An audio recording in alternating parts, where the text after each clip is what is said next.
Hi friends, welcome back to my channel. இந்த வீடியோவில் beetroot பொரியல் பார்க்க போகிறோம். பீட்ரூட் வந்து நீங்கள் கட் பண்ணி செய்யாமல் இந்த மாதிரி துருவி செஞ்சு பாருங்கள்.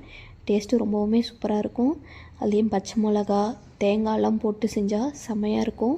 இதை வந்து நீங்கள் சாதத்து கூட அப்படியே கூட போட்டு பிசைஞ்சு சாப்பிட்லாம்.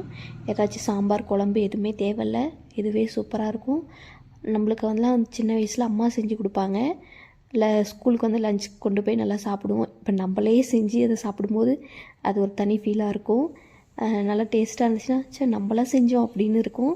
இந்த வீடியோவில் இருக்க மாதிரி செஞ்சு பாருங்கள், கண்டிப்பாக டேஸ்ட்டாக இருக்கும். அப்புறம் பீட்ரூட் சாப்பிட்றதுனால ஹீமோக்ளோபின்லாம் வந்து நல்லா இன்க்ரீஸ் ஆகும். ஸோ லேடிஸ்லாம் நல்லா சாப்பிடுங்க. வாங்க எப்படின்னு பார்க்கலாம். ஒரு கடாய் வச்சுக்கோங்க. கடாயில் கொஞ்சமாக ஆயில் விட்டுக்கலாம்.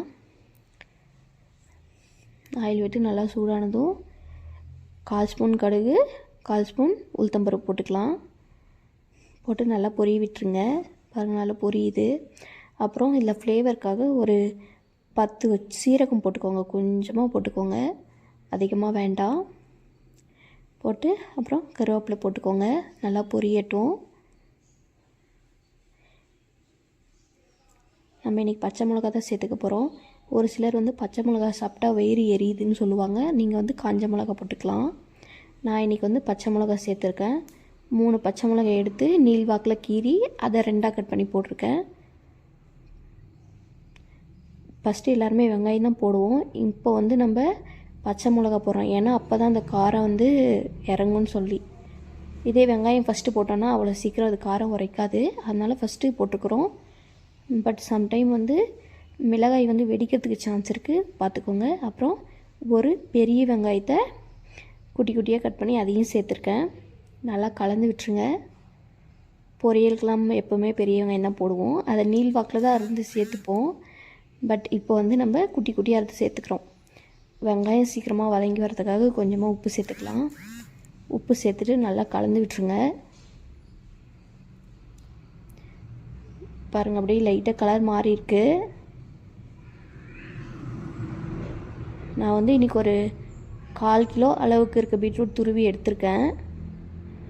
இப்போ இந்த வெங்காயத்தில் துருவின பீட்ரூட் சேர்த்துக்கலாம் கொஞ்சம் கொஞ்சமாக.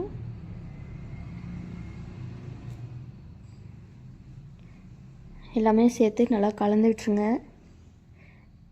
பீட்ரூட் வந்து உடம்புக்கு ரொம்ப நல்லது. கன்சீவாக இருக்கவங்களுக்கெல்லாம் ஹீமோக்ளோபின் லெவல் இன்க்ரீஸ் பண்ணுறதுக்கு வந்து பீட்ரூட் ஜூஸ் குடிக்க சொல்லுவாங்க. அப்புறம் பீட்ரூட் ஜூஸ் குடித்தா குழந்த கலராக பிறக்குன்னு சொல்லுவாங்க. அதெல்லாம் நம்பணுமெல்லாம் தெரியல, ஆனால் பீட்ரூட் சாப்பிட்டா உடம்புக்கு ரொம்ப நல்லது.